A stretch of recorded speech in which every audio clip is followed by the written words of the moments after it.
자, 오늘 종말론 마지막 시간 59장 최후의 상태입니다. 여기 요약에 나와 있는 것처럼 의로운 자의 최후의 상태는 결국 천국에 대한 얘기고 사악한 자의 최후의 상태는 지옥에 대한 문제죠. 그래서 첫 시간에는 천국에 대해서 그리고 둘째 시간에는 지옥에 대해서 그렇게 다루도록 하겠습니다.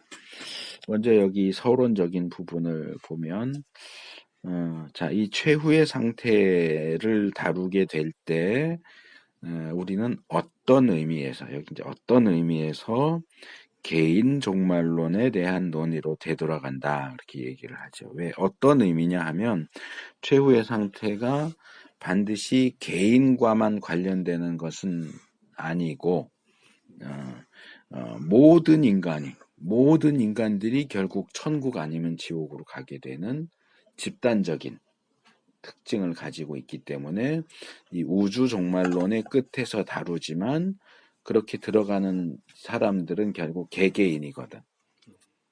어디 뭐 덤으로 덤핑으로 넘어가는 일은 없어. 모든 개인이 천국이냐 지옥이냐가 명확하게 결정되고 그들의 영원한 그 상태가 천국과 지옥으로 결정되고 확정되는 것이기 때문에 집단적으로 가기도 하지만 개인적인 측면도 가지고 있기 때문에 어떤 의미에서 개인적 종말론과도 연결된다라고 이야기를 하는 거예요. 그러면서도 개인만이 아니고 전체적으로 놓고 보면 결국 인류 전체가 동시에 천국으로 또는 지옥으로 이렇게 들어갈 것이기 때문에 이것은 집단적이고 우주적인 종말론의 문제이기도 하다. 그러니까 우리가 좀 짧게 했지만 종말론 개론하고 개인 종말론을 한 번에 끝냈고 우주 종말론을 우리가 쭉 계속했잖아요. 재림, 또 부활, 심판 해서 이제 최후의 상태까지 왔는데 이제 시작 부분에서 이제 개인 종말론하고 우주적 종말론이 이렇게 나누어져서 따로 다뤘지만 이 끝에 오니까 다시 개인 종말론하고 우주적 종말론이 합쳐지는 거야, 말하자면. 이 최후 상태에서. 근데 우리가 그동안 뭐 성령론이라든지 몇 가지 조직신학적인 주제들은 교회 역사 속에서 그렇게 많은 관심을 받지 못했다. 또는 관련된 성경적인 성경 본문의 그 근거 구절들이 그렇게 많지 않다. 그래서 좀 애매하다라고 했던 부분들이 있는데 천국 지옥도 마찬가지예요. 천국 지옥에 대한 내용들이 뭐 아주 적게 나오는 건 아니지만 그래도 상당히 제한적이에요. 다른 주제들보다는 제한적이기 때문에 천국과 지옥을 다루는 이 부분에는 여기 이 표현을 썼는데 미래의 상태에 관한 주제는 상당한 사변과 오보가 존재한다. 그러니까 이것은 성경에서 그냥 딱딱딱 얘기를 해주면 이건 이거, 이건 어느 구절에 근거해서 이거고 이건 어느 구절에 보니까 이렇게 돼 있어. 이렇게 그냥 우리가 사변, 생각하고 추측하지 않아도 되겠지만 그렇게 천국 지옥에 대한 내용들이 성경이 많이 나오지 않기 때문에 연결된다고 생각되는 구절들을 통해서 이러니까 이렇지 않을까라고 추측을 하는 사변, 생각을 해서 추측하는 그러다 보니까 그렇게 우리가 생각하는 것이 항상 옳은 건 아니란 말이에요. 잘못된 추측, 잘못된 결론이 내려질 수도 있어. 그렇기 때문에 이 천국 지옥에 대해서는 그런 측면이 특별히 강하다. 예, 성경이 명백하게 천국은 이런 곳, 뭐 이렇게 저렇게 이렇게 천국 지옥에 대해서 명확하게 얘기해주고 있지 않기 때문에 결국은 사변이라고 표현을 했지만 조금 가볍게 표현을 하자면 많은 경우가 어떤 상상, 성경에 근거하기는 하지만 많은 경우가 사람들의 어떤 추상적이고 상상적인 내용들과 연결되기 때문에, 그러니까 지난번에 내가 천년왕국에 대해서도 어떤 거는 가능성이 좀 없고 어떤 것이 가능성이 있다라고 하면서도 결국 그거는 가봐야 한다. 그 미래에 어떤 일이 어떻게 일어날지 우리가 성경이 정확하게 딱 집어서 얘기해 주지 않고 있기 때문에 결국은 가봐야 한다 했던 것처럼 천국 지옥도 가봐야 하는 것이, 여기서 우리가 천국은 이럴 거야 지옥은 이럴 거야 라고 하는 것은 사실은 추측에 불과하기 때문에 그런 부분들을 우리가 염두에 두고 이 주제를 다루는 것이 필요하다 하는 거예요. 그래서 많은 이 조직신학 교재로 사용되는 책들 가운데 이 천국과 지옥을 상당히 적은 분량밖에 할애하지 않는 그런 경우들이 있다. 그러니까 이 에릭슨의 책은 천국과 지옥을 그래도 한 장에서 다뤄주고 있잖아요. 한 장에서 다뤄주고 있지만 여기서 예를 드는 게 더 기본적으로 사용되는 루이스 벌코프 책, 여기 각주 일본에 설명이 되어 있죠. 루이스 벌코프 책의 조직신학 책이 738쪽으로 된 커다란, 적지 않죠. 700페이지가 넘으니까 700페이지가 넘는 책인데 천국에 대해서는 한 페이지밖에 안 된다는 거예요. 지옥은 2페이지. 740쪽 정도 되는데 천국은 한 페이지, 지옥은 2페이지밖에 없다. 그만큼 성경이 거기에 대해서 별로 얘기를 하고 있지 않기 때문에 종말론에서 다루지 않을 수 없지만 이제 슬쩍 넘어갈 수밖에 없는 그런 주제다. 뭐 다른 책들은 비교를 안 해놔서 모르겠는데 어쨌든 여기서는 벌코프의 책이 그렇게 다루고 있다라고 소개를 하고 있죠. 그만큼 이 주제는 쉽지가 않다, 단순하지가 않다 하는 겁니다. 자, 그래서 첫 번째로 의로운 자의 최후의 상태, 천국에 대한 내용을 살펴봅시다. 첫째로 용어, 천국이라는 용어. 자, 천국이 뭐죠? 천국. 이게 이제 한문 표현이죠. 하늘천의 나라국자 해서 풀자면 하늘나라죠. 하늘나라. 하늘나라를 한문으로 한 것이 이제 천국이죠. 그래서 나라는 얘기할 게 없고 이제 하늘이라고 할 때에 구약에는 샤마임이라는 단어가, 신약에는 우라노스라는 단어가 이제 사용되는데 이 샤마임과 우라노스라는 단어가 성경에서 3가지 정도의 의미로 사용되고 있다라고 소개를 하고 있어요. 자, 첫 번째는 우주론적이다 그랬어요. 여기 넷째 줄에 우주론적이다. 하늘과 땅, 그러니까 우리 개역 성경은 창세기 1장 1절을 천지, 하나님이 천지를 창조했다 이렇게 번역을 했는데 이게 천지가 마치 한 단어인 것 같지만 원래 히브리 원문에 보면 한 단어가 아니에요. 베레시트 최초의 엘로임 바라, 베레시트 바라 엘로임 하샤마임 엣 하아레츠. 그러니까 태초에 하나님이 그 하늘 그리고 그 땅을 창조하셨다 이렇게 되어 있어요. 그 하늘과 그 하늘이 그 땅이에요. 이걸 그냥 줄여서 천지 이렇게 해버리니까 그냥 천지라는 단어 하나만 있는 것처럼 생각하는데 사실은 하늘과 땅이죠. 그 하늘과 그 땅을 하나님이 창조하셨다 할 때 이 하늘. 또 예수님도 천지가 없어지기 전에 율법의 1.1획이라도 없어지지 않는다. 마태복음 5장 18절, 24장 35절, 누가복음 16장 17절. 또 하나님 아버지를 천지의 주제. 그래서 여기서 말하는 하늘은 첫 번째로는 우리가 보는 하늘. 그러니까 그거를 보통 나는 둘로 나누는데 물리적인 하늘은 이 공기가 있고 새들이 날아다니고 구름이 떠다니는 스카이 하늘이 있어요. 우리가 지금 볼 수 있는.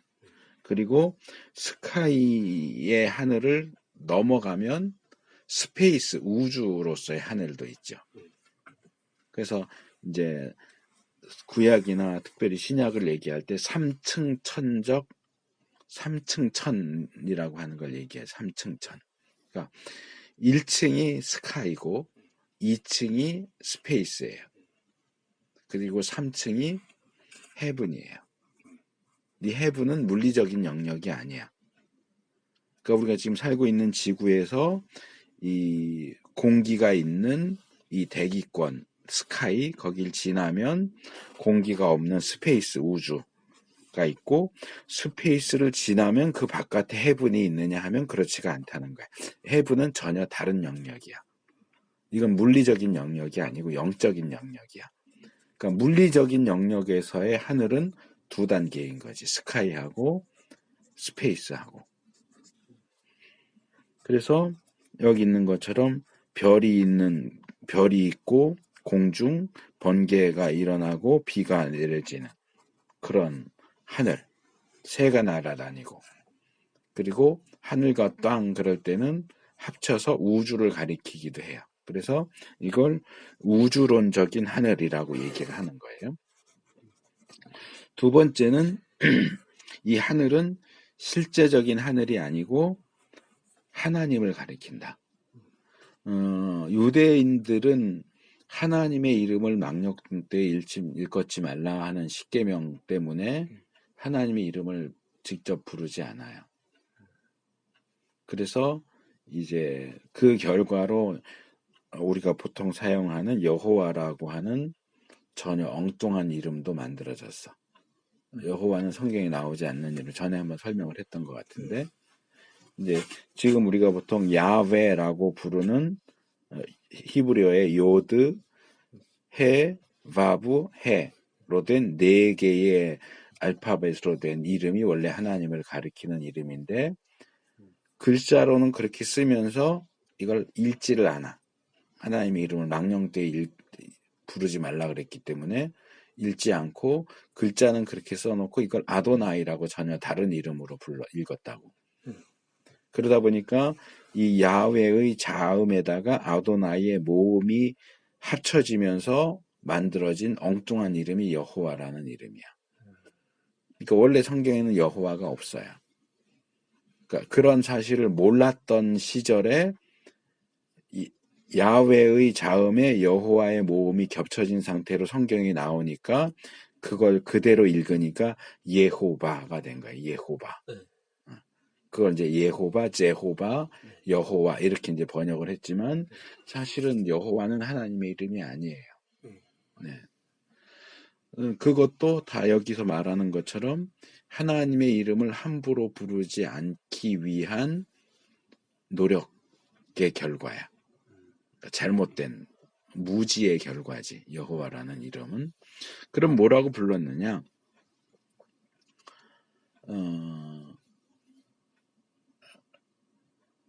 유대인들은 하나님을 부를 때 여기 소개하는 것처럼 하늘이라고 이제 이것은 포로기쯤에 많이 나와요. 그래서 하늘의 하나님 이런 표현이 나와. 에스라, 느헤미야, 역대기 이런 데 보면 하늘의 하나님, 다니엘서도 그렇고. 그래서 나 하나님한테 맹세해 이럴 때 하나님을 부르면 안 되니까 나 하늘의 맹세 이렇게 하는 거예요. 하나님 대신 하늘이라는 단어를 쓰는 거예요. 그리고 이제 하쉔 그 이름 이렇게 그냥 부르기도 하고, 하마콤 그곳, 이 마콤은 장소거든요. 히브리어로. 하마콤 하나님을 가리킬 때 하마콤, 하쉔 또는 샤마임 이런 식으로 다른 표현을 사용을 했는데, 그래서 성경이 하늘이라고 할 때는 100% 하늘은 다 하나님을 가리키는 건 아니지만 하나님 대신 사용되는 표현으로도 사용된다. 누가복음 15장 18절 21절 탕자가 내가 하늘과 아버지께, 그러니까 하나님과 아버지께인데 그걸 하늘과 아버지께라고 이제 바꿔서 말하는 거지. 또 요한의 세례가 하늘에서 왔냐 사람에게서 왔냐, 이거는 하나님에게서 왔냐 사람에게서 왔냐 그 얘기고, 하늘에서 주신 게 아니면 아무도 받을 수 없다. 그래서 이건 유대적인 전통이에요. 유대인들은 하나님을 하나님이라고 부르는 대신 하늘이라고 부르는 전통을 가지고 있었다. 그러니까 하늘나라는 결국 뭐냐? 하나님 나라인 거예요. 하늘이 하나님을 대신하는 표현이니까. 그러니까 정말 공중에 어디 우주 공간 어딘가에 하나님의 나라가 있다 그 얘기가 아니고 하나님의 나라를 하나님을 하늘로 바꿔서 부르다 보니까 그게 하늘나라가 된 거니까 하늘나라, 하나님 나라, 천국 사실은 다 같은 표현이다. 그 다음에 이제 세 번째는 하늘은 하나님이 계신 곳. 이게 이제 아까 내가 얘기했던 해분의 의미예요. 물리적인 하늘이 아니고 영적인 세계. 하나님이 계시는 영적인 세계로서의 하늘. 하늘에 계신 우리 아버지. 하늘에 계신 분. 예수님도 하늘에서 오신 분. 예수님 재림도 하늘에서부터 오고 하늘에 하나님 백성들, 신자들을 위한 장소를 예비해 주신다. 그래서 여기서 말하는 이 하늘은 하나님이 계시는 장소로서의 영적인 세계. 그래서 물리적인 하늘, 하나님의 이름을 대신하는 하늘, 하나님이 계시는 장소로서의 영적인 세계를 가리키는 하늘. 이렇게 세 개의 의미로 사용돼요. 성경에서 하늘이라는 단어는. 그 중에서 우리가 하나님 나라를 대신해서 사용하는 하늘나라 또는 천국이라고 하는 것은 두 번째와 세 번째에 해당이 되겠지. 그래서 하나님이 다스리시는 나라, 하나님 나라, 하나님의 나라 또는 하나님이 계시는 곳, 영적인 장소. 그래서 이제 뒤에도 이제 이 문제가 나오는데 어쩔 수 없는 것이 그러면 이 천국은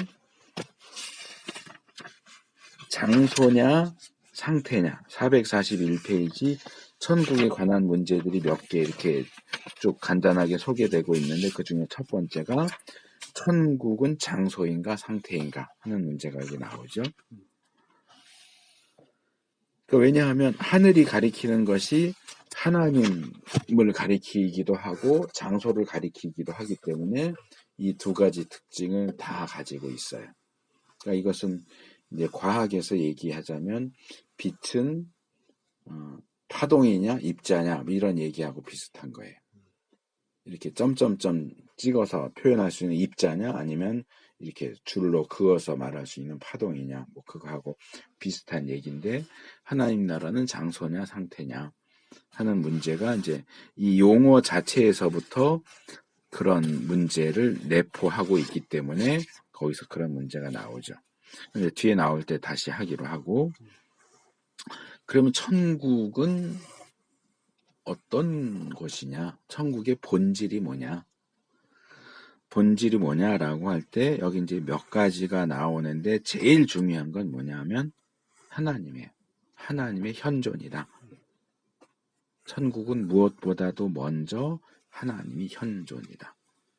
그래서 여기서 이미 답이 나오죠. 장소일 수도 있고 상태일 수도 있다. 하나님이 계시는 내 주 예수 모신 곳이 그 어디나 하늘나라. 찬송에도 있죠. 하나님이 현존에 계시는 곳이 하나님 나라예요. 꼭 하나님은 여기 뭐 김포에서 차 타고 가서 어디에 가야 거기에만 하나님이 계셔. 그러면 장소적 개념인 거고 김포가 됐든 서울이 됐든 역곡이 됐든 하나님 모시면 거기가 하나님 나라야. 이건 이제 하나님 현존 상태를 얘기하는 거고. 그래서 일단 하나님의 나라라고 할 때는 장소보다 더 중요한 것은 하나님의 현존이에요. 그래서 이제 하나님 나라를 얘기할 때 내가 요즘 우리 교회에서 이제 하나님 나라 주제로 연속 설교를 지금 계속 하고 있는데 초반부에 그 나라의 개념을 얘기하면서 국가의 형성 요소를 세 가지로 얘기를 했어요. 그거는 꼭 하나님 나라가 아니라 일반 나라와 관련해서도 얘기되는 거죠. 뭐예요? 국가가 형성되는 세 가지 요소. 영토가 있어야 되고, 국민이 있어야 되고, 주권이 있어야 돼. 영토와 국민과 주권. 그래서 라커서 하나님 나라에도 그대로 연결시키면 영토가 있어야 돼. 그러니까 이 하늘의 세 번째 의미는 영토 개념이죠. 근데 우리가 주의 뜻이 하나님 뜻이 하늘에서도 이루어진 것처럼 땅에서도 이루어지다. 땅에서 하나님 뜻이 땅에서도 이루어진다면 땅도 하나님 나라야. 그렇게 특정한 장소가 아니라 이곳도 저곳도 다 하나님 나라가 되게 하는 것은 영토는 어디에 달렸느냐? 주권에 달려있는 거예요. 하나님의 통치, 하나님의 현존. 하나님의 백성들이 하나님의 통치를 받아들이고 거기에 순종할 때 그들이 있는 자리는 하나님 나라의 영토가 되는 거예요. 그것을 한마디로 요약할 때 하나님의 현존이라고 하는 거예요. 하나님이 거기 계시면 거기 하나님의 나라예요. 그러니까 뉴 에이지 무브먼트라든지 여러 가지 이제 그런 잘못된 기독교 이단이나 사이비 같은 데서도 천국을 이야기하는데 특별히 뉴 에이지에서 말하는 천국 개념은 가장 중요한 문제가 뭐냐 하면 하나님이 없는 천국을 얘기해. 너도 하나님이 될 수 있어. 그 하나님이 없는 거지. 하나님을 배척하고서 천국을 얘기하는데 하나님이 배척된다면 그것은 하나님 나라일 수가 없어. 그러니까 하나님의 현존이 빠지면 영토가 됐든 백성이 됐든 다 이건 껍데기에 불과해요. 그러니까 하나님 나라를 얘기하는데 가장 중요한 것은 하나님의 현존 또는 하나님의 주권이야. 그래서 하나님이 함께 하시는 하나님과 함께 하는 천국이 천국이고 하나님이 함께 하시지 않는 천국은 지옥이에요. 지옥도 하나님이 함께 하신다면 그곳이 천국이 되는 거고. 왜 지옥이 지옥이냐? 하나님이 거기 현존하시지 않기 때문에 지옥이야. 왜 천국이 천국이냐?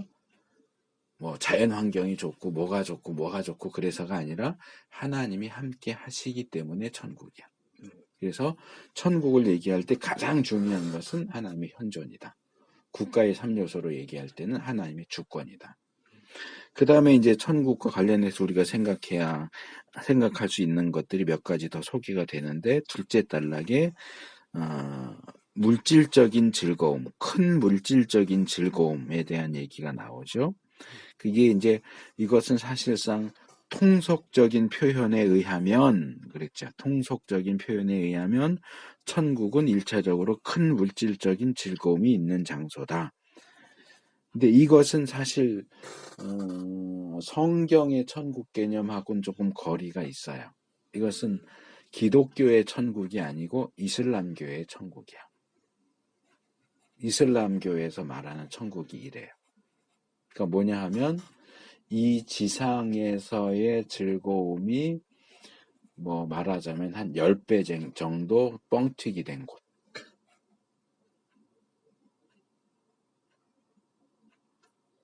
그래서 이 땅에서는 우리가 예를 들어서 밥을 한 공기를 먹어야 배가 부르지만 천국에선 한 숟갈만 먹어도 한 공기 먹은 것만큼 배부르다. 뭐 이제 이슬람은 남성 중심이니까 이 땅에서는 한 남자가 여자를 내가 알기로는 4명인가까지 아내로 삼을 수 있거든요.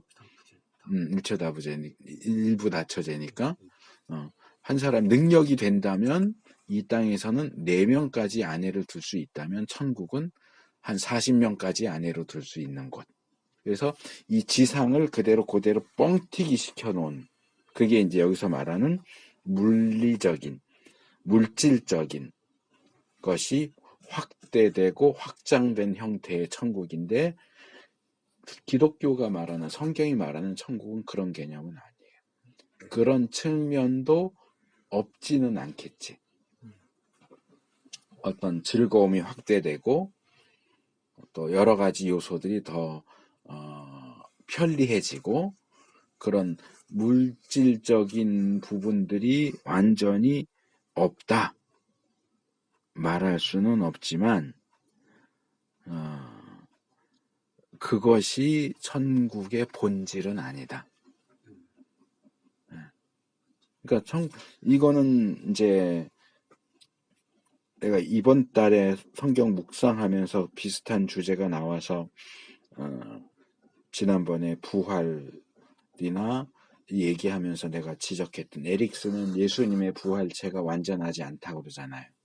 승천 이전의 부활체는 불완전하고 승천을 통해서 한 번 더 변화가 돼서 완전한 부활체가 되신다. 그건 성경적이지 않은 주장이다라고 내가 얘기를 했잖아. 그러니까 왜냐하면 예수님이 승천 이전에 부활체가 완전하지 않다고 보는 것이 음식을 먹는 것, 만질 수 있는 것 이런 건데 내가 볼 때 이것은 결국 이 부활체를 영체하고 혼동하는 데서 오는 게 아니냐. 영만 있는 영체 천사들은 만질 수 없지. 영이니까 만질 수가 없지. 음식을 먹지도 않지. 이런 생각 속에서 예수님의 부활체는 근데 만질 수도 있었다. 음식도 먹어야 됐다.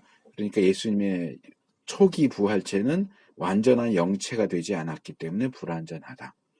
그래서 승천 과정을 통해서 완전한 영체로서의 부활체가 된다라는 식으로 에릭스는 논리를 끌어가는데 나는 거기에 동의할 수 없다 그랬어요. 그리고 부활체는 영체가 아니야.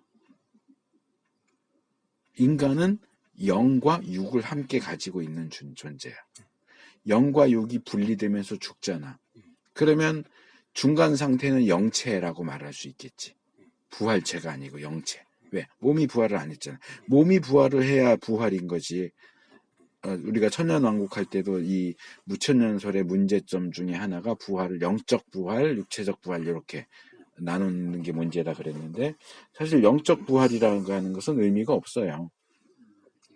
육체가 부활해야 부활이지. 죽은 자가 살아나는 게 부활인데 육체가 부활하지 않는데 부활했다라고 말하는 건 의미가 없어. 그러니까 사람이 죽을 때는 영과 육이 분리가 되고 육은 땅에 묻히고 이 영은 중간 상태로서 하늘에 있지. 그러니까 믿는 사람은 천국의 중간 상태로 안 믿는 사람은 지옥의 중간 상태로 존재한다. 근데 이 영체일 경우는 천사들과 어떤 같은 상태일 수 있겠지만 부활체는 다시 살아난 육체와 영이 결합되면서 변화되는 거거든. 그러니까 이건 순수 영체가 아니야. 순수 영체가 아니기 때문에 영체니까 만질 수 없어야 돼. 그러니까 아니라고. 만질 수 있다고. 부활체는. 그리고 음식도 영체는 안 먹느냐? 그러면 요한계시록에 가보면 이 에스겔에 있는 것처럼 생명수가 흘러가고 그 생명수 강가에 나무가 있어. 어떤 나무야? 12달 동안 매달 다 각종 다른 열매를 맺는 나무가 있어. 그 열매는 누가 먹을까? 천사가 그 천사 먹으라고 열매가 맺혀졌는지는 확실하지 않지만 그건 천국의 시민인 부활체인 하나님의 백성들이 먹으라고 열매 맺는 거지. 그거 구경하라고 열매가 맺힐까? 난 그 분명히 먹는 용도도 있다고 생각을 해. 그러면 부활체는 음식을 안 먹느냐? 먹을 수 있다라고 보는 거지 나는. 그러니까 음식을 먹는다고 하면 완전한 부활체가 아니다라는 논리 자체가 스스로 모순 안에 들어가 있다라고 봐. 그럼 천국은 먹는 게 전혀 없을까? 먹는 즐거움이 없을까? 난 있다고 생각해. 그게 이 물질적인 즐거움이 천국에도 있다는 얘기가 그거예요. 그러니까 먹는 즐거움 있겠지. 좋은 음악을 들으면 기분이 좋아지는 그런 거 있겠지. 이건 뭐 물질로 표현하기는 좀 애매하지만 기쁜 거, 뭐 슬픈 건 없다고 그랬으니까 기쁜 거, 즐거운 거 이런 것들이 순전히 추상적이고 영적인 것에서만 오느냐? 난 그렇진 않다고 봐. 천국에도 이제 이 뒤에 가면 천국은 발전이 있는 곳이냐 없는 곳이냐 그 문제도 나오지만 거기서 우리는 아무것도 안 할까? 무슨 만화에서 나오는 것처럼 질질 끌리는 하얀 옷 그런 옷 입고 손에는 비파 들고 다니면서 맨날 띵가띵가 하고 노래만 부를까? 난 아니라고 봐.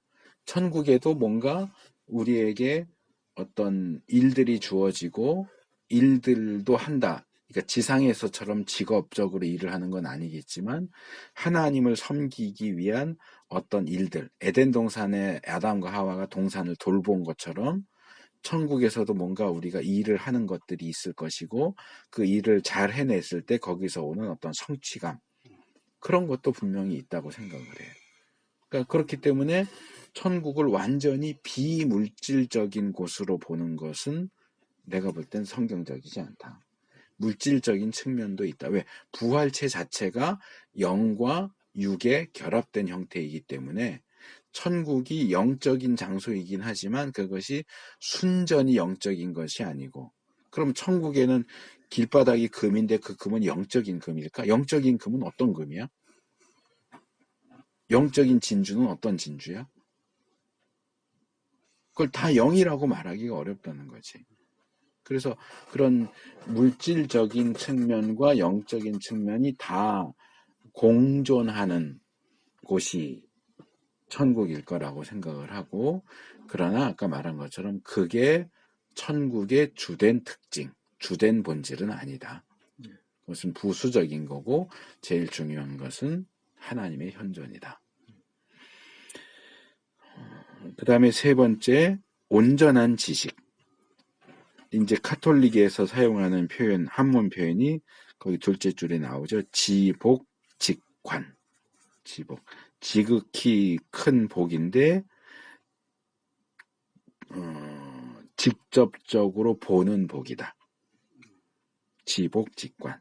이게 이제 바울이 얘기하는, 여기 지금은 우리가 부분적으로 알고 부분적으로 예언하지만 마지막 때는 하나님 나라에서는 온전하게, 부분적으로 하던 것이 다 폐해지고 온전하게 할 것이다.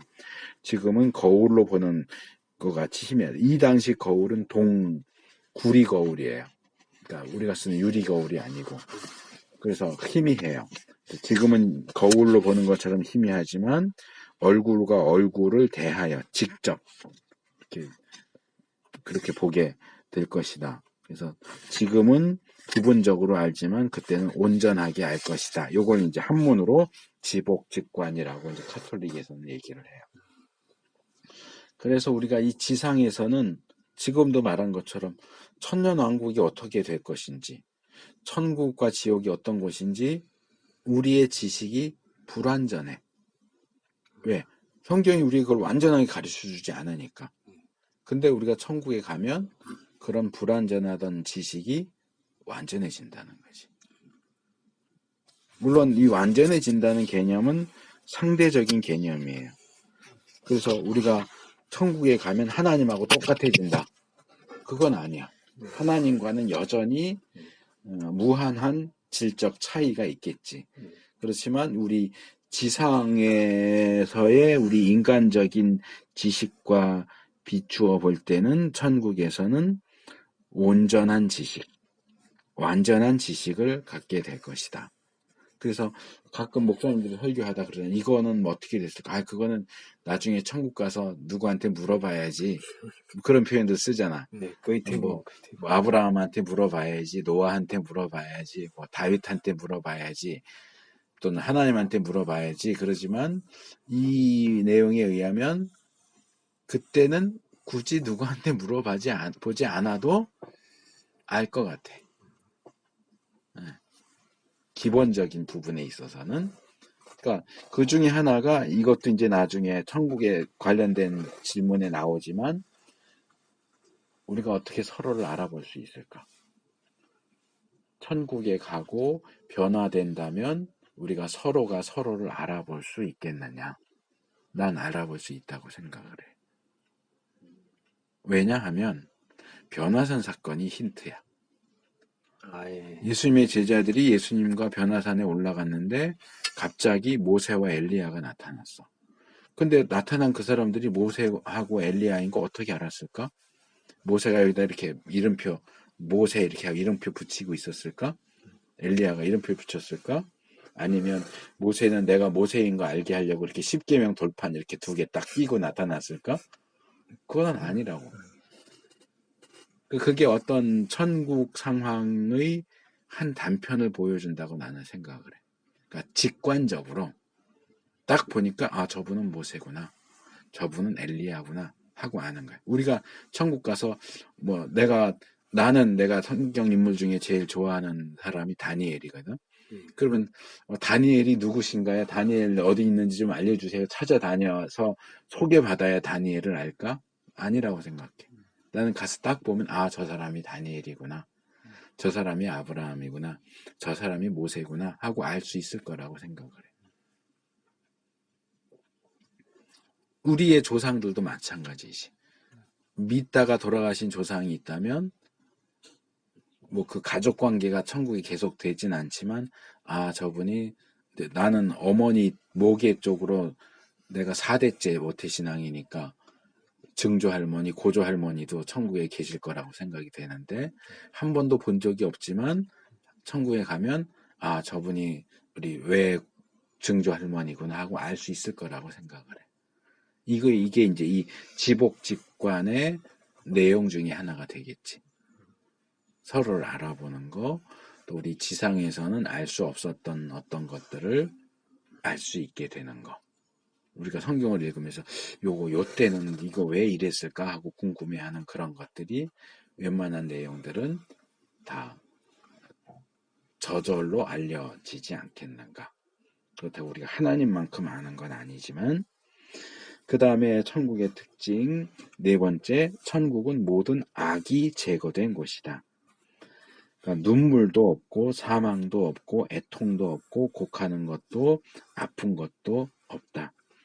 이 괴로움이나 악의 진정한 근원, 우리를 죄짓도록 유혹하는 것, 마귀, 사탄, 거짓 선지자 이런 것들도 없다. 천국은 모든 악하고 부정적인 요소가 다 제거된 것이다. 좋고 옳고 선한 것만으로 가득한 곳이다. 다섯째, 천국은 큰 영광의 처소다. 큰 영광. 영광스러운 곳이다. 사실 이 영광에 대한 우리의 지식이 불완전해요. 이 영광, 하나님의 영광, 천국의 영광이 어떤 건지 이거 설명을 할 수가 없어. 우리가 지상에서 볼 수 있는 어떤 영광스러운 모습들이 있을 수 있겠지. 뭐 TV에서 보는 뭐 예를 들어서 뭐 올림픽에서 금메달을 따는 순간, 금메달을 받는 순간, 영광스러운 순간이라고 할 수 있겠지만 그것은 천국의 영광, 하나님의 영광에 비하면 세 발의 피지. 번데기 앞에서 주름 잡는 격이지. 그거 가지고 영광을 말하기가 어려워. 그러니까 이거는 말로 할 수 없는 영역이에요. 그러니까 그냥 뭐 번쩍번쩍한다. 뭐 이 정도 밖에는 우리의 인간의 언어로는 그 정도밖에. 요한처럼 뭐 같고 뭐 같더라 하는 정도로밖에는 표현이 안 되지만 그래서 나는 요한계시록에 나오는 요한이 천국을 묘사하는 내용은 내가 천국에 정말 올라가서 본다면 요한이 묘사한 것과 같지 않을 거다라고 생각을 해. 그러니까 요한의 묘사는 최대한 자기가 알고 있는 비슷한 걸 얘기한 거지 천국의 모습을 그대로 우리에게 제시해 준 건 아니라고 봐요. 예를 들어서 돌도끼 가지고 생활하는 원시 부족 사람이 헬리콥터를 봤다. 그럼 그걸 어떻게 설명할 거야? 뭐 큰 새, 굉장히 시끄럽고 무서운 새, 뭐 이 정도로밖에 설명을 할 수가 없을 텐데 그걸 그 원시인의 수준에서 헬리콥터를 어떻게 상상을 해낼 수가 있냐고. 보지 않고. 불가능해. 예. 그건 현대 문명을 경험해 본 사람이 헬리콥터를 본 사람만이 아 저거 헬리콥터야 라고 말할 수 있는 거지. 원시 문명이 있는 사람은 헬리콥터를 제대로 묘사할 수가 없어. 그 묘사를 가지고 헬리콥터를 생각해낸다는 건 불가능해. 그러니까 요한이 천국을 묘사한 것은 그거랑 비슷하다는 거지. 원시인이 무슨 컴퓨터를 묘사하는 것처럼 핸드폰, 스마트폰을 묘사하는 것하고 조선시대 사람이 스마트폰을 묘사하면 얼마나 잘 묘사할 수 있을까? 그걸 듣고 그게 스마트폰을 얘기하는 거라고 생각을 할 수가 없겠지. 자, 세 번째로 그러면 우리는 천국에서 어떻게 살까? 뭘 하면서 살까? 아까도 잠깐 얘기했지만 이제 만화나 이런 데서 많이 나오는 얘기지만 이렇게 질질 끌리는 옷 입고 비파 손에 들고 딩가딩가 하면서 그래서 이제 천국을 비판하는 좀 반기독교적인 입장을 가진 사람들은 천국은 엄청나게 지루한 곳이다.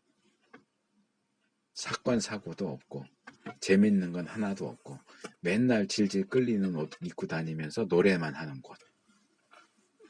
그에 비하면 차라리 지옥이 더 스펙타클하지 않겠느냐. 그런 지루한 천국 가느니 나는 지옥을 가겠다. 이렇게까지 말하는 사람도 있는데 정말 그럴까? 천국에서의 우리의 삶이 어떨까? 여기 세 가지로 되어 있죠. 안식과 예배와 봉사. 자, 첫째는 안식이에요. 천국은 안식의 장소예요. 이 안식은 단순히 활동의 정지만을 가리키는 게 아니다. 최종 목적지에 도달하는 거야. 자, 내가 예를 들어서 이제 오늘 공부 끝나면 형제가 형제 집으로 갈 거 아니야. 그럼 형제 집에 갈 때까지 계속 움직이겠지. 그렇지만 중간에 차를 타고 간다 그러면 차는 움직이지만 형제는 움직이지 않아. 그럼 그것도 활동의 정지일 수 있어. 근데 가는 길에 차 안에서 그냥 앉아서 차 안에서 그냥 있는 그 안식과 집에 도착해서 이제 씻고 밥 먹고 이제 좋다 그러고 있는 안식하고 같을까? 다르다고. 그 개념이야. 단순히 활동의 정지가 아니다. 천국에서의 안식은 내가 뭔가를 막 열심히 하다가 대충 끝냈네 좀 쉬자. 그 쉬는 정도가 아니고 목적을 이루었어. 내가 하고자 하는 일을 다 끝냈어. 그래서 내가 엊그저께 뭐 보니까 그러더라고. 연예인들은 새로 작품 들어가면 예민해진다고. 예민해져서 화도 잘 내고 장난쳐도 안 받아주고 막 싸우자 그러고 근데 작품이 끝나면 다시 여유로워진다고. 그런 것처럼 이 땅에서의 쉼은 아직 우리가 작품을 하고 있는 중이야. 그러니까 막 예민해, 민감해. 진행 과정. 누가 뭐라고 그래도 쉬면서도 이게 쉬는 게 아니야. 근데 작품이 끝나면 진짜 푹 쉬는 거지. 그러니까 우리 인생이 다 끝나고 푹 쉬는 상태의 안식이지 그냥 하다가 중간중간에 잠깐 쉬자 하는 그런 정도의 안식이 아니다. 단순한 활동의 정지가 아니다. 그래서 약속의 땅에 도달하는 것은 일상적인 수고의 끝이 아니라 극히 어렵고 고생스러운 노력의 완성이다. 그러니까 모든 것이 끝나고 이제 그 광고 갑자기 생각나네. 그 여자가 빨래 다 널어놓고 어떻게 빨래 끝 그러잖아요 광고에. 빨래 끝. 우리 천국에 들어가면 인생 끝. 그러면 그 다음에 인생이 재미가 없을까? 천국에서의 삶이 지루할까? 그건 아니야. 완성된 거거든 드디어. 모든 게 완전하게 됐기 때문에 지루하다라는 개념을 거기다 집어넣으면 안 된다.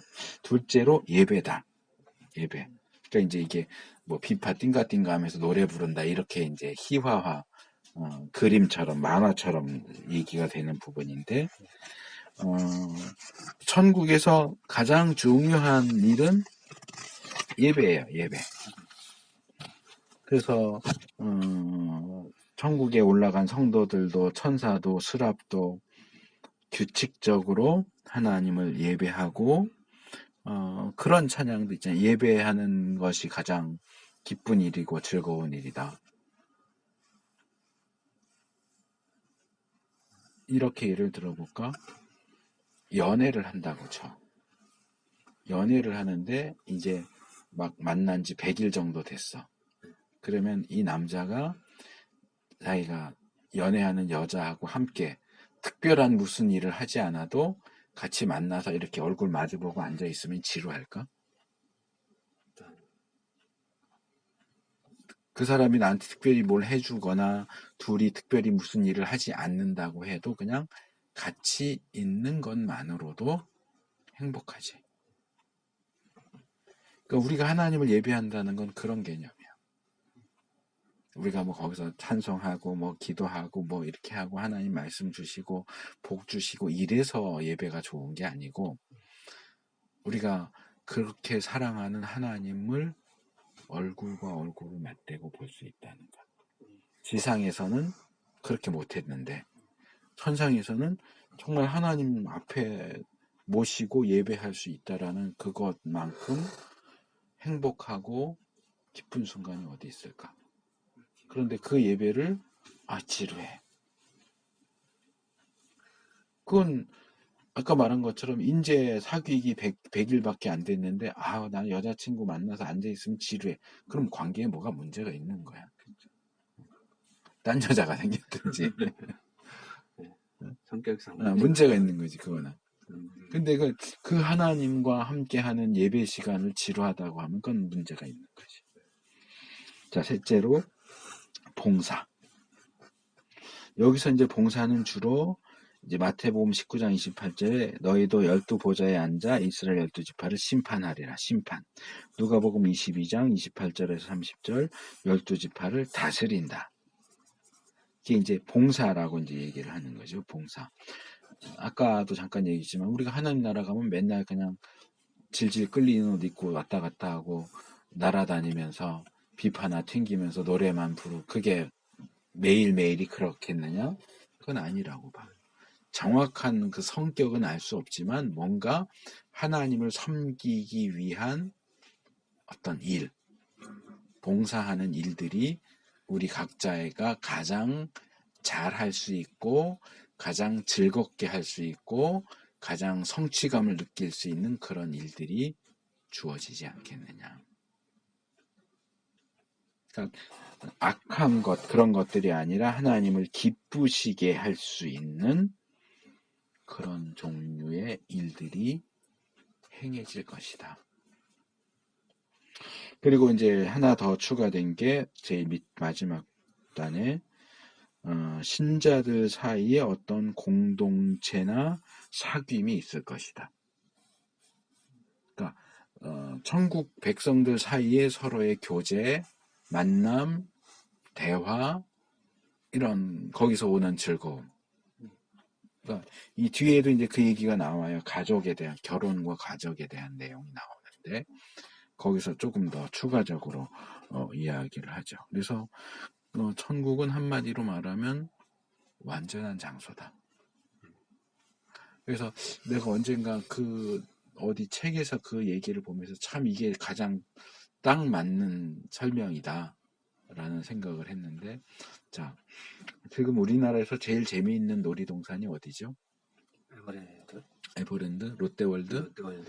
자, 롯데월드라고 합시다. 롯데월드가 우리나라에 미국의 디즈니랜드 합시다. 디즈니랜드. 그게 더 나을 것 같아. 자, 미국의 디즈니랜드가 있어요. 근데 전쟁이 났어. 디즈니랜드가 폐허가 됐어. 폐허가 됐다고 해서 다 모래알처럼 싸그리 없어지진 않겠지. 영화 같은 데 보면 이렇게 관람차 같은 게 이렇게 끼우러져 있고 회전목마 이렇게 서 있고 이런 장면 생각하면 돼. 그러면 애들이 거기서 놀아. 폐허에서도 놀잖아. 거기서 회전목마도 다 안 움직이는 것도 막 이렇게 움찔움찔하면서 움직이고 뭐 이렇게 하면서 재밌어. 이 놀이동산이 완전한 상태였다고 해봐야 이거만큼 더 재밌겠어? 그 말이 될까? 고장났잖아. 고장난 놀이동산에서 지금 이게 제일 재밌는 거고 이 놀이동산이 완전한 상태였어도 지루할 것 같아. 이거보다 더 재밌진 않을 것 같아. 라고 말하는 거하고 똑같은 거야. 이 세상이 망가졌다고. 인간의 범죄로 인해서 망가졌어. 이전의 모습을 찾아볼 수 없을 정도로 완전히 망가졌어. 그런데도 우리는 이 세상에서 재미를 느껴. 망가진 움직이지도 않는 회전목마 타고 흔들흔들 하면서도 아우 너무 재밌어 죽겠어 하는 것처럼. 그러면서 뭐라 그래? 아, 천국에 가면 재미있을까? 재미가 있기는 할까? 아니, 천국은 이 세상이 완전했을 때의 모습보다도 더 완전한 곳이야. 거기에 재미가 없을까? 지루할까? 아니. 그거보다 더 완전한 기쁨의 장소, 즐거움의 장소가 없어. 그렇기 때문에 우리가 천국을 생각할 때 그런 식의 어떤 말을 하는 것은 잘못된 것이다. 자, 천국과 관련된 문제들이 이제 여기 마지막 부분인 것 같은데, 여기서 이게 5개 정도의 문제를 간략하게 다루고 있어요. 첫째는, 자, 천국은 장소냐, 상태냐. 여기 이제 뭐 여러 가지로 쭉 이야기를 하는데, 에릭슨의 결론은 우선적으로는 상태다. 우선적으로는 상태지만 장소라는 부분도 우리가 무시할 수는 없다. 이거예요. 그러니까 이 부분은 나도 동의를 해요. 아까 처음에 얘기한 것처럼 천국의 가장 중요한 요소가 뭐라고? 하나님의 현존이야. 장소가 아니고 상태야. 하나님과 함께 있는 상태. 그게 천국의 가장 중요한 부분이기 때문에 천국이 상태에 더 무게가 주어져야 된다는 건 사실이지만 상태를 주장하느라고 장소를 무시할 수는 없다. 성경은 분명히 장소로서의 천국도 이야기를 하고 있죠. 근데 상태를 또 이게 적절하게 어우러져 있는 게 요한계시록 마지막 부분이에요. 새 하늘과 새 땅이 하늘에서 내려오잖아. 장소가 이동한다고. 하늘에만 있는 게 아니고 새 하늘과 새 땅이 이 땅에 내려오고 이 땅도 새 하늘과 새 땅이 돼. 천국이 돼. 그러니까 장소가 하나님 하늘에 있는 그것만 천국이야 이렇게 한다면 그 영적인 천국과 이 지상 지구가 합쳐지는 게 아니고 천국도 여전히 천국이고 이 지상도 천국이야. 그러니까 상태의 변화를 통해서 장소까지도 천국이 돼버리는 거지. 그래서 이 상태와 장소가 이렇게 서로 겹쳐진다 하는 거 생각을 하면 되고요. 자, 두 번째 문제는 육체적인 즐거움. 이것도 앞에서 내가 계속 얘기했던 거예요. 육체적인 즐거움, 물질적인 즐거움 하면서 내가 많이 설명을 했었고, 여기 특별히 예수님이 부활과 관련해서 천국에서는 장가도 가지 않고 시집도 가지 않는다. 천국에는 결혼하지 않는다. 자, 여기에서 많은 이야기들이 파생돼 나왔어요. 그래서 천국에는 결혼이 없다. 천국에는 가정이 없다. 결혼 안 하니까 가정이 없다. 그리고 천국에 사는 사람들은 성조차도 없다. 남자, 여자 구분이 없어진다. 결혼이 없다라고 하는 것에서 이제 끌어오는 추론인데, 그러니까 여기 넷째 줄 있잖아요. 천국에서는 어떠한 성도 존재하지 않을 것이라는 주장까지도 나온다. 근데 나는 거기엔 동의하진 않아요. 하나님이 인간을 또 세상을 만들 때 성도 하나님의 창조물 가운데 하나지만 성적인 존재로 만드셨다면 부활체도 역시 성을 가지고 있는 존재가 아닐까. 다만 결혼이나 생식 같은 거는 성관계 이런 건 없을 수 있지만 성 자체가 없다고 말하는 건 좀 지나치다. 그래서 뭐 그리스도와 교회를 신랑과 신부로 언급을 하는 부분도 있죠. 그래서 성이 없다. 또는 천국에서는 먹는 것도 없다. 이제 여기 중간쯤에 그 얘기가 다시 나오죠. 예수님의 부활체가 완성되지 않았다는 얘기도 나오고, 천국에서는 어떤 먹는 일이나 성도 없을 것이라면, 이게 이제 에릭슨이 전제하고 있는 것 같은데, 그렇다면 먹지도 않고 성도 없고 그렇다면 어떤 즐거움이 있겠느냐? 우리가 음식을 먹으면서 맛있는 음식을 먹으면서 얻는 즐거움도 있는데 천국에 먹는 일이 없다면 먹는 즐거움도 없고 그 다음에 성도 없고 결혼도 없다면 성관계도 불가능할 것이고 그럼 성을 통해서 얻을 수 있는 즐거움도 없을 거 아니냐.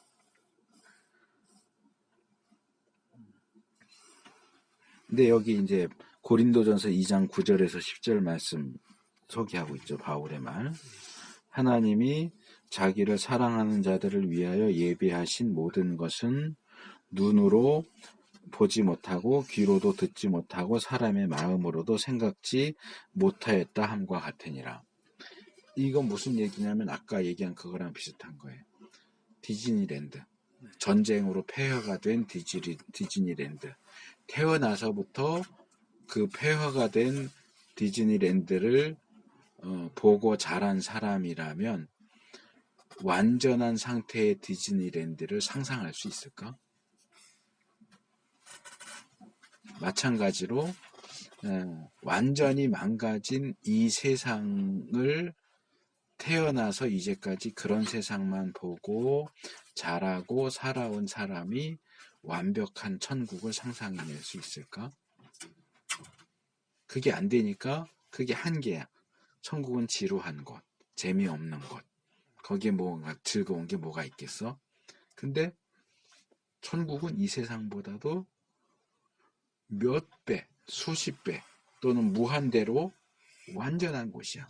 그 완전한 곳에 즐거움이 없을까? 그 완전한 곳에서 얻는 즐거움이 이 불완전한 세상에서 얻는 즐거움에 비교가 될 수 있을까? 그래서 여기 이제 이 16번 각주가 붙어 있는데 두 번째 단락 바로 위에 세 줄 올라오면 이 C.S. 루이스 관련해서 얘기하는데요. 성을 초월하는 인간의 영구적이고 배타적으로 자신을 위탁하기 위하여 선택한 특별한 개인과의 성적인 결합의 경험. 이게 뭐예요? 결혼이지. 결혼의 관계 안에서 받는 남편과 아내 사이에만 존재할 수 있는 특별한 친밀감. 그런 것을 초월하는 관계, 즐거움이 있을 것이다. 그러니까 이 얘기는 뭐 유니섹스에서 아무하고나 성관계를 갖는다 이런 뭐 1984나 뭐 신세계 놀라운 신세계 뭐 올더스 헉슬리나 이런 사람이 쓴 그런 얘기를 하는 게 아니고 그러니까 나는 이걸 이렇게 이해를 해요. 하나님이 이 땅을 창조하시고 인간을 창조하시고 가정을 창조하셔서 남편과 아내, 부부 사이에는 어떤 인간 관계를 통해서도 얻을 수 없는 특별한 관계, 특별한 친밀감을 누릴 수 있게 하셨어. 또 부모, 자식. 내 부모와 내 자식의 관계는 다른 부모와 다른 자식과의 관계는 다르지 않지. 같지 않지. 내 부모가 나를 위하는 만큼 남의 부모가 나를 위하겠어? 그건 절대로 그렇지 않거든. 그럼 부모와 자식 간의 특별한 관계야. 가정 안에서 부모 자식의 특별한 관계, 부부의 특별한 관계. 그런데 천국에는 가정이 없어. 그러면 천국에 사는 사람들은 다 솔로고 1인 오피스텔 사용하면서 다 외롭게 살까? 아니야. 천국은 확대된 가족이라고 생각해. 천국에 있는 모든 사람이 가족이야. 천국에 있는 모든 사람은 이 지상에서 부모와 자식, 남편과 아내만 가질 수 있었던 그 친밀함을 모든 사람과 누리게 된다고 나는 생각을 해. 그게 확대된 거야. 성을 초월하는. 가정과 부부관계, 부모 자식의 관계를 초월해서 모두가 그런 특별한 친밀함의 관계로 들어가게 되지 않겠느냐. 그래서 이 땅에서 부모가 자식을 보면서 느끼는 즐거움, 그거는 내 자식만 보고 느끼잖아. 내 자식이 셋이면 셋만 보고 느낄 수 있지 넷은 느낄 수 없잖아. 남의 자식 보면서는 느낄 수 없잖아. 근데 천국에 가면 천국에 있는 모든 사람들을 보면서 내가 내 자식을 보면서 느꼈던 것 같은 그런 즐거움을 느끼는 거야. 이 땅에서는 부부간에 밖에는 성을 나눌 수 없고 그 부부간의 친밀감을 나눌 수 없지만 천국에 가면 성관계는 없을지라도 천국에 있는 모든 사람들과 부부관계보다 더한 친밀감을 가지게 될 것이다. 는 그렇게 생각을 해요. 그래서 육체적인 즐거움의 문제, 우리가 생각하는 이 지상적이고 물질적이고 육체적인 것을 초월한 그보다 훨씬 더한 즐거움이 있을 것이다. 자, 셋째, 완전의 문제. 자, 이건 뭐냐? 그러면 천국은 모든 것이 완전한 곳이라고 하면 더 이상의 발전은 없는 거 아니냐? 발전이 없다는 얘기는 정체되어 있다는 얘기인데 사회가 그렇게 정체되어 있고 변화하지 않는다면 그건 나쁜 거 아니냐? 결국 지루해지지 않겠느냐?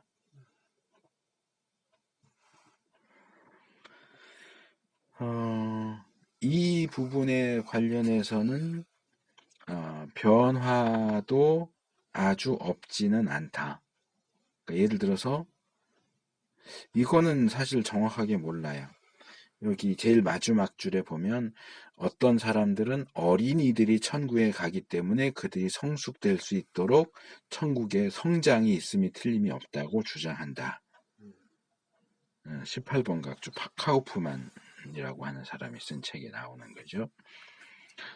그러니까 아이가 죽었어. 그러면 그 아이는 아이 때 죽어서 천국 갔으니까 영원 묵은토록 아이로 있어야 될까? 2살 갓난아이가 죽었어. 그럼 그 아이는 계속 갓난아이일까? 그럼 문제가 있지. 누가 키워? 노인으로 죽었어. 그러면 부활할 때, 그러니까 이건 부활의 문제하고도 연결되는데, 부활할 때 자기 죽었을 때 모습대로 부활한다. 그럼 아기로 죽은 사람은 아기로 부활하고, 노인으로 죽은 사람은 노인으로 부활하냐?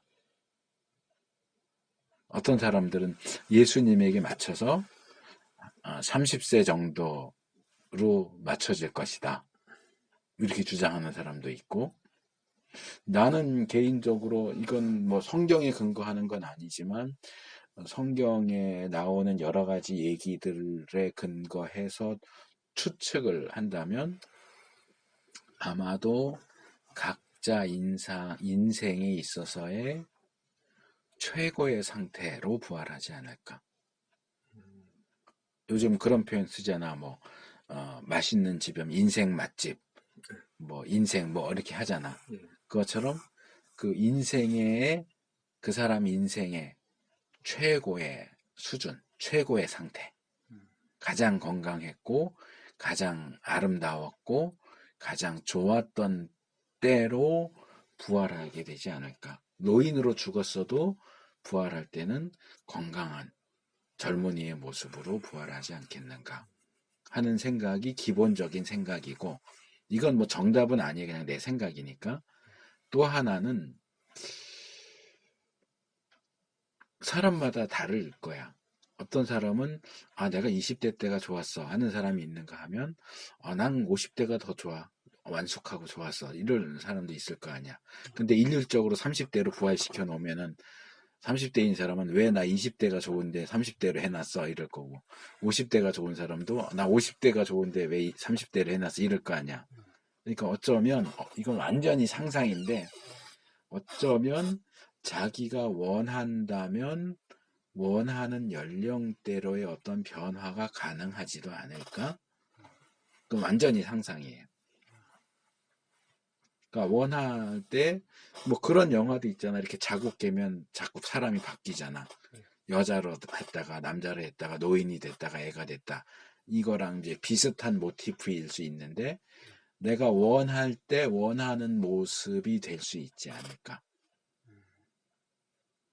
지금은 내가 좀 활발하게 움직이고 싶으니까 20대 모습이었으면 좋겠다. 그럼 20대가 됐다가 또 지금은 내가 좀 뭔가 원숙하게 이렇게 하는 50대 모습이었으면 좋겠다. 그럼 50대가 됐다가 뭐 이렇게 되는 것도 가능하지 않을까. 그냥 내 상상이야, 이거는. 답은 아니고. 천국이니까. 천국이니까. 아까 앞에서 처음에 말했던 것처럼 여기에는 많은 사변과 또는 잘못된 생각들이 들어갈 여지가 많아. 왜냐하면 공개된 것이 너무 적기 때문에. 그러니까 이제 상상을 살짝 집어넣어 본 거고, 그래서 천국에도 성장이라는 것이 있을 수도 있다. 그러니까 변화도 완전한 것 안에서의 변화. 그러니까 변화가 완전히 없다. 완전히 완전해졌으니까 스톱. 예를 들면 이런 거지. 공장에서 물건을 만들어내. 이게 자동화 관계를 그 단계를 하기 위해서 처음엔 시행착오도 막 겪으면서 하다가 결국 최종적으로 완성된 시스템을 만들었어. 그럼 완성된 시스템을 만들었으면 완성됐으니까 이제 끝 그럴까? 이제 완성된 시스템으로 돌아가는 거야. 이제 오류 없이.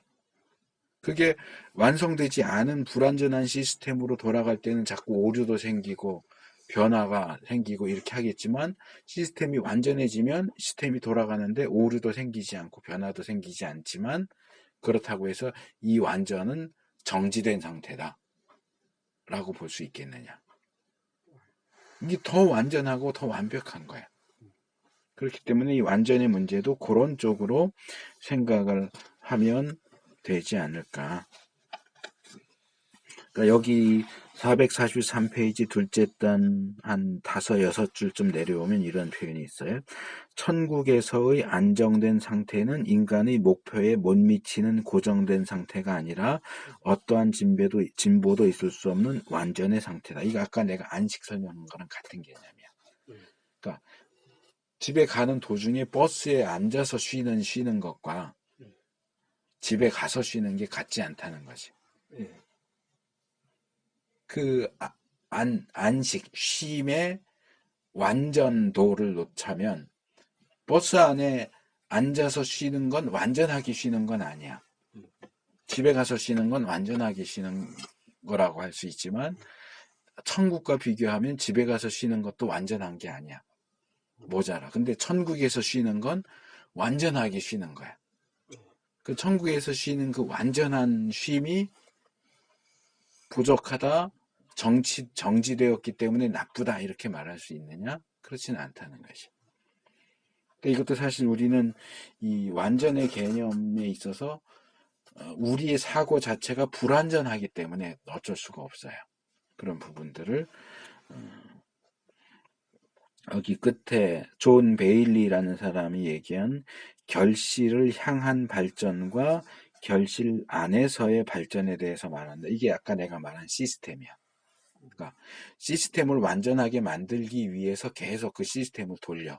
근데 불완전하니까 문제가 생겨. 자꾸 하자 있는 물건이 나오고 기계가 멈추기도 해. 그게 결실을 위한 발전이야. 완전해지기 위해서 계속 발전을 하는 거고, 그 다음에 시스템이 완전히 된 상태에서는 완전함 안에서 시스템이 돌아가는 거니까 그것보다도 이상적인 상태가 없지. 그래서 완전을 그런 개념으로 이해하면 될 것 같아요. 자, 네 번째로는 기억이에요. 기억.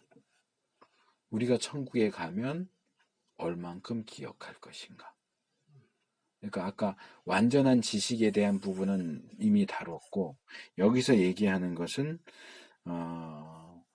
지상에서의 삶, 지상에서의 일, 지상에서의 관계, 우리가 알았던 사람들을 다 기억할까? 특별히 문제되는 건 이거죠. 지상에서는 내 가족이었는데 천국에 못 온 사람. 지옥에 떨어진 가족에 대해서 우리가 기억할 것이냐. 그들을 기억한다면 천국에서의 삶이 행복할 수 있을까?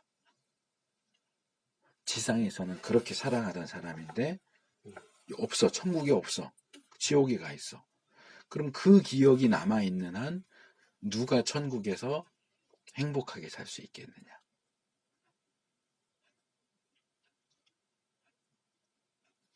이 부분은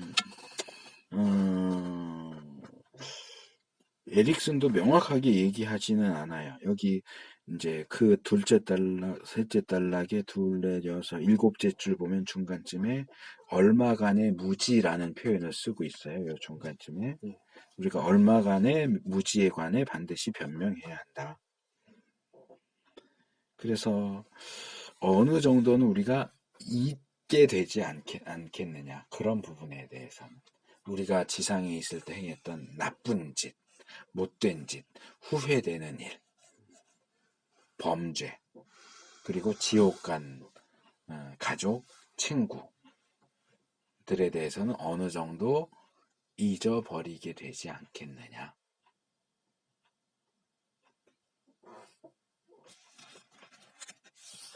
근데 여기 이제 아까 내가 얘기한 게 나오죠. 제자들이 변화산에서 모세와 엘리야를 알아볼 수 있었다 하는 것을 보면 천국에서도 우리가 서로 알아볼 수 있다는 건 맞는 것 같다. 근데 이제 그렇게 가족을 알아본다면 없는 가족도 알 거 아니야. 근데 이제 그 부분에 있어서는 하나님께서 좀 잊어버리게 하지 않겠느냐 하는 게 이제 에릭슨의 주장으로 보여요. 근데 이게 내가 하도 오래돼서 기억이 안 나는데 지난번에 핸드릭슨 주석 샀잖아요. 그 핸드릭슨이 쓴 네세론이라는 책이 있어. 네세론. 그러니까 천국 지옥에 대해서만 쓴 책이 한 요 정도 두께로 되어 그거 구할 수 있을지는 모르겠는데 거기서도 그런 비슷한 문제를 다루기는 했던 것 같아요. 근데 내 기억에는 핸드릭스는 기억을 지워주신다 쪽으로 얘기하지는 않았던 것 같아. 이거 내가 학부 때인가 읽어갖고 워낙 오래돼서 기억이 잘 안 나. 응.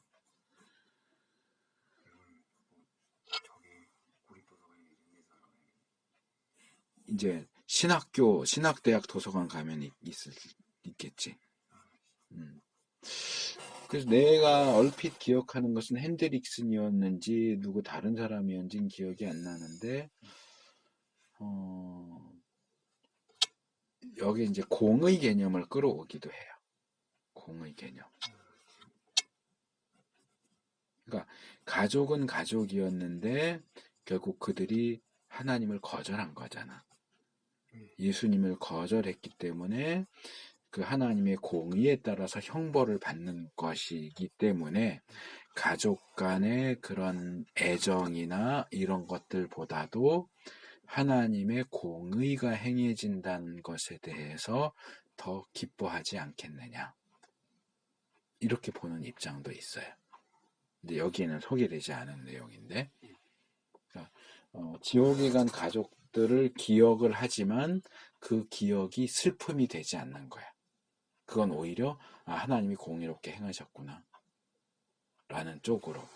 그러니까 이것도 사실은 상상인 거지. 몰라요. 정확하게 몰라요. 이제 하나 더 추가적으로 얘기한다면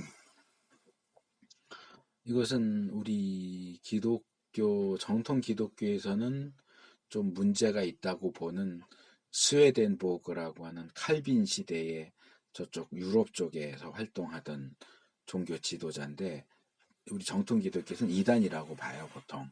이 사람이 이제 살아있는 상태에서 천국도 가보고 지옥도 가보고 뭐 그런 경험을 했다고 하고 이제 책도 쓰고 그랬던 사람인데 내가 중학교 때, 고등학교 때 그 사람 책도 읽었어요. 집에 있길래 썬다싱 전집하고 스웨덴 보고 천국과 지옥도 읽어봤고 그런데 거기서도 그 사람은 뭐 영적 재림 뭐 이런 거 주장을 해요. 우리가 받아들일 수 없는 내용들을 네. 주장을 하긴 하는데 그 중에서도 받아들일 수 있는 내용들도 있다고 생각을 해. 근데 그 중에 하나가 이거예요. 부자와 나사로 이야기를 보면 지옥에 간 부자가 알아보잖아. 나사로를 알아봐. 아브람 품에 있는 나사로가 내가 살았을 때 우리 집 문 밖에 있었던 것이구나 하고 알아보고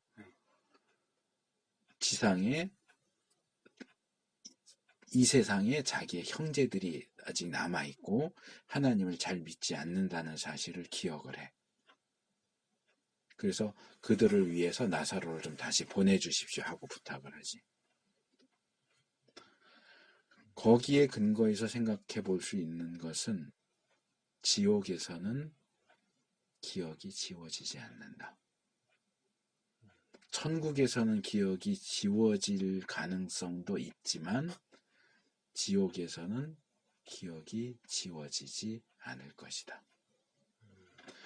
이 땅에서의 행복했던 기억은 지옥의 고통을 더 강화시키고 내가 이 땅에 살았을 때 예수 믿으라고 그렇게 친구가 가족이 얘기했는데도 그걸 매몰차게 거절했던 그 기억이 그의 고통을 더 아프게 하고 그런 의미에서 지옥에 간 사람들의 기억은 지워지지 않을 것이다. 나는 거기에 한 표 주고 싶어요. 에릭스는 지금 천국에 가는 사람들은 그런 나쁜 기억은 지워질 것이다 라고 했는데 그 부분은 표를 주고 싶진 않아. 나는 개인적으로는 표를 주고 싶진 않는데 지옥에 간 사람들의 기억이 지워지지 않는다는 것에 대해서는 표를 주고 싶어.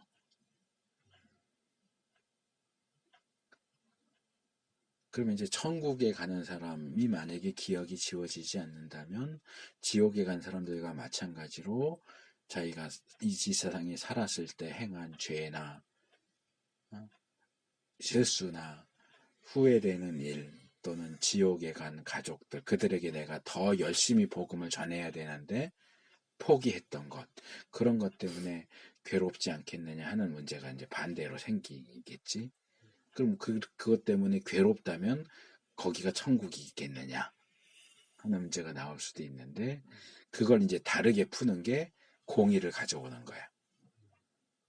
그 부분 그것 때문에 오히려 그런데도 하나님이 나를 구원해 주셨다. 하나님 너무 감사하다.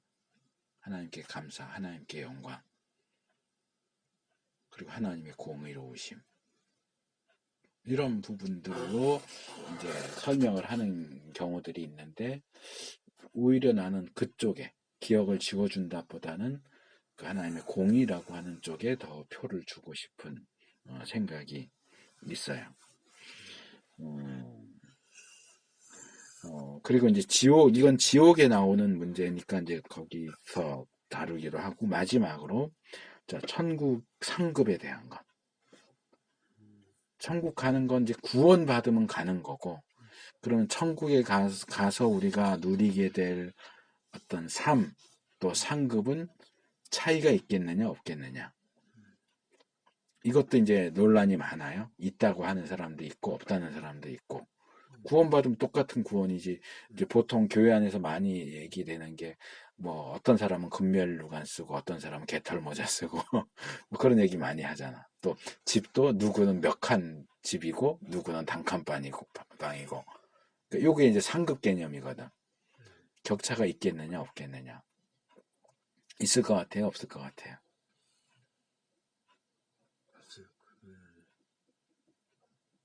성경에서는 뭐 그런 저기는 뭐 그게 뭐 나타난 거는 없는데 똑같이 평등하게 이렇게 말을 하고 있는데 뭐 그 천국에 관련된 책이나 뭐 또 이런 천국에 아까 교수님 말하는 것이 그 천국에 갔다 왔다는 사람들의 그들의 또 그 답변을 들어보면은 거기에 대한 크고는 없다고 이렇게 거기에 그런 부분은 격차가 없다. 네 아니 그게 아니라 그렇게 뭐 그런 거를 크게 확대해서 묘사해서 말한 그런 스토리는 들어본 적이 없거든요. 예. 보통 천국 갔다 왔다는 사람들은 격차가 있는 걸로 얘기를 하는 걸로 알고 있는데 나는 글쎄요, 저는 한국에 있다는 말은 들어본 적은 있는데 그 갔다 왔던 사람들 목사님들이나 보통 뭐 평신도에서 직분 있는 사람들 에 의하면은 이제 그거는 제가 확 넓게 많이 들어보지는 못했고 그냥 이렇게 아무튼 그런 상급은 그 그런 법도 조금 말을 했는데 구체적으로 내가 일단 말한 교회 안에 일반적으로 퍼져 있는 입장은 상급이 음, 있다라는 쪽이에요. 격차가 있다는 쪽이고 상급이 없다 또는 격차가 없다고 하는 주장은 주로 신학계에서 나와요. 신학자들에 의해서 나와요. 목회자들이나 이런 사람들은 상급이 있다는 쪽이야. 대부분. 그리고 이제 천국 갔다 왔다고 하는 부분은 우리가 순수하게 100% 받아들이긴 어려워요. 그건 조심해야 돼요. 그건 몰라. 그 사람이 갔다 왔는지 안 갔다 왔는지 모르기 때문에 그 부분은 조심해서 들어야 되는 부분이 있고요. 그 다음에 이제 에릭스는 여기서 조금 절묘한 입장을 취하고 있는데 객관적인 격차는 없다라고 얘기를 해요. 객관적으로. 그러니까 겉으로 보기에 너는 3칸짜리, 넌 3칸짜리 방, 너는 1칸짜리 방, 너는 저기 옆에 달린 다락방 이런 식으로 객관적으로 차이를 두는 건 없다. 그러나 주관적인 차이는 있다. 주관적인 차이는 있다라고 주장을 해요. 여기서 이제 주관적인 차이를 어떤 식으로 설명을 하느냐 하면 연주회에 갔다. 근데 뭐 예를 들어서 나 같은 경우는 이제 어려서부터 이제 교회에서 성가대 고등학교 때부터 성가대를 했고 이제 합창곡, 성가곡 했고 대학교에서도 중창단 하고 이렇게 했기 때문에 이런 성가곡 같은 건 좋아해요. 그렇지만은 관현악 이런 건 별로 안 좋아해. 합창곡 듣는 건 좋아하는데 관현악은 별로 들어도 별로 이렇게 뭐 느끼거나 감동받거나 그런 일이 별로 없어. 그렇기 때문에 만약에 무슨 세계적으로 유명한 관현악단이 와서 연주회를 한다. 그럼 나는 거기 가면 지루할 거야. 합창을 듣는다 그러면 흥미진진하게 듣겠지만 근데 음악을 전공한 사람은 관현악단의 연주를 들으면서 황홀함을 느낄 수도 있어. 또 뭐 노래 아는 거라고는 트로트밖에 모르는 사람이 그런 클래식 연주에 가면 졸겠지. 그러니까 오케스트라가 연주를 하면서 들려주는 객관적인 건 다 똑같아. 객관적인 상황은 똑같은데 받아들이는 사람의 상태에 따라 주관적으로 이게 너무너무 행복하고 황홀한 시간이 될 수도 있고 정말 지루해 죽겠는 시간이 될 수도 있다. 그러니까 천국에서 주어지는 것은 격차가 없이 객관적으로는 똑같이 주어지지만 받아들이는 사람들에 따라서 느끼는 어떤 행복감이나 즐거움의 정도에는 차이가 있을 수 있다라고 하는 게 에릭슨이 여기서 얘기를 하는 거예요. 근데 나는 객관적인 차이가 있다고 봐요. 주관적인 차이도 있겠지만 객관적인 차이도 있다. 왜냐하면 달란트 비유, 문화 비유를 보면 차이가 있어. 달란트 비유는 주는 달란트부터 차이가 있고 남겨놓은 달란트가 다르고 상으로 주어지는 달란트가 또 달라요. 문화의 비유는 똑같이 한 문화씩 주는데 남겨오는 게 다르고 주는 게 달라. 그래서 그런 차이점들을 놓고 볼 때 상급은 있다. 내가 이 상급 얘기를 할 때 가장 간단하게 얘기하는 게 이거예요. 상급 없다고 주장하는 사람한테 그렇게 물어보는 거예요. 그러면 자, 형제라고 칩시다. 그럼 형제는 천국에 갔을 때 사도 바울하고 형제하고 똑같이 대우받아야 된다고 생각해요. 거기 차이가 날 수밖에 없잖아. 달라요. 우리 이 땅의 삶이 다른데 어떻게 대우가 똑같겠어요? 구원은 똑같이 받아. 그렇지만 구원 이후의 어떤 상급이나 이 부분에 있어서는 객관적으로도 차이가 있을 거라고 나는 생각을 해.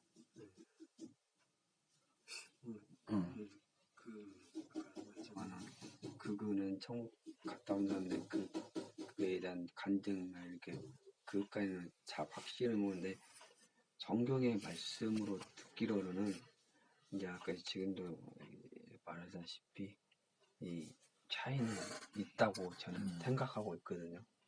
예, 근데 그들의 갔다 온 입장에서는 그런 거는 많이 확대시켜서 들어보는 결례는 없지만은 성경이 신약에 나오는 그거에서는 있다고 저도 나는 차이가 있다고 생각을 하고 객관적인 차이도 있고 주관적인 부분도 있겠지 분명히 있을 거고 이제 또 하나만 추가적으로 얘기한다면 그러나 그 상급조차도 우리가 보통 구원은 은혜로 받고 상급은 내가 한 만큼 받는다라고 얘기하는데 그 상급도 사실은 은혜다. 자, 내가 한 달 일했는데 한 달 일해서 200만 원 받았다. 그러면 그건 상급이 아니야. 월급이지, 사례비지. 내가 일한 만큼 받는 거니까 이거 은혜로 200만 원이나 주시다니 이러진 않아. 근데 내가 한 달 일했는데 20억을 준다. 그건 내가 당연히 받아야 되는 걸 받는다라고 말하기는 어렵지. 그러니까 하나님이 주시는 상급은 그런 수준이야. 그러니까 너 지상에 있을 때 200만 원어치 일했지? 그럼 200만 원 받아. 그럼 이건 상이 아니야. 대까지. 그런데 200만 원어치밖에 일 안 했는데 너 20억 이렇게 주면 이건 은혜야. 상인데도 은혜야.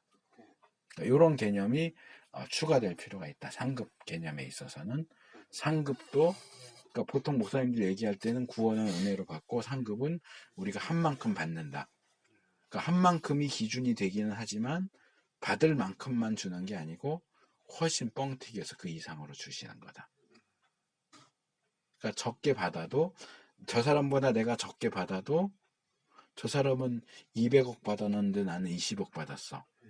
그러면 기분 나쁠 수 있는데 원래 내 기준에 의하면 나는 200만 원밖에 못 받아야 돼. 근데 20억을 받았으면 기분 나쁠까? 그러진 않을 거라고 생각을 해. 예. 그래서 상급도 은혜다라고 하는 측면까지 예. 덧붙여서 얘기하고 잠깐 쉬도록 하겠습니다.